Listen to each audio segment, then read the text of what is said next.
I was a law enforcement officer for 32 years, and I've never seen the type of atrocity in law enforcement like I've seen now. You hear the law enforcement officials in Minneapolis talking about they don't have the evidence to go after these thugs parading around as law enforcement, which ICE agents are not law enforcement, neither Border Patrol, they're agents, that they can't do anything about it because they don't have the evidence. The whole world saw the evidence of the Renee woman being shot, and then the other gentleman that was killed today. You saw them wrestling the guy down.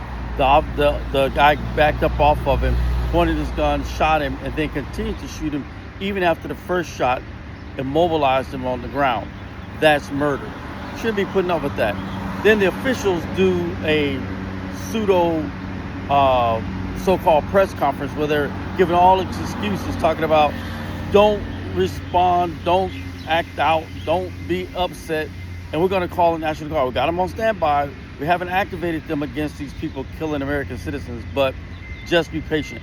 Why hasn't the governor activated the National Guard? Not against the citizens, but against ICE.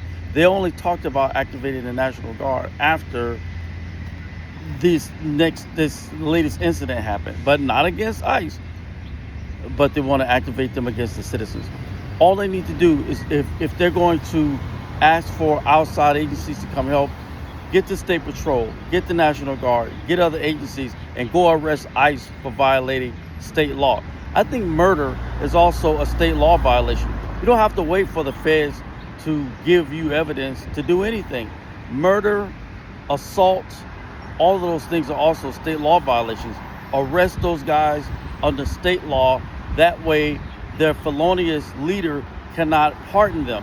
Did you know that ICE, because a lot of folks are not in agreement with what they're doing, have started recruiting people from the prisons? Now, if you don't believe that, just call anyone that you know that works at these federal prisons. In exchange for clemency, these guys are being recruited to work for ICE. Ask the guards. They're really upset about what's going on. And these things, a lot of your federally elected legislators know about it, but they're complicit and they go along with this stuff and they don't say anything. So yes, these people from ICE were part of the Proud Boys initially. And now, since most citizens, law-abiding folks, and real law enforcement people won't join their thuggish clan, their rogue militia that they've put together, they've started recruiting them from the prisons. And in exchange for them working for them, they get their clemency. For those that are not being paid the $100,000 to do it anyway. That's why they're doing it. It's all about money.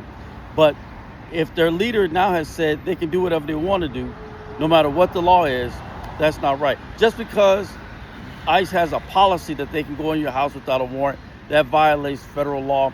It violates state law. I know you have to know that. You have to know it's more than just a 14th Amendment violation. These people are violating your rights, and you need to stand up and do something about it.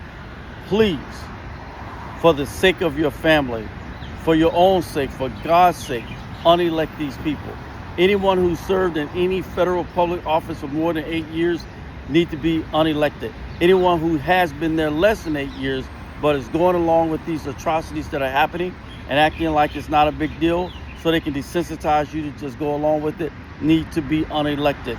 Unelect these people in this next upcoming election cycle and vote for people that are not millionaires, that will give you common sense problems, or rather solutions to common problems, because they live it every day just like you do. That's what needs to happen.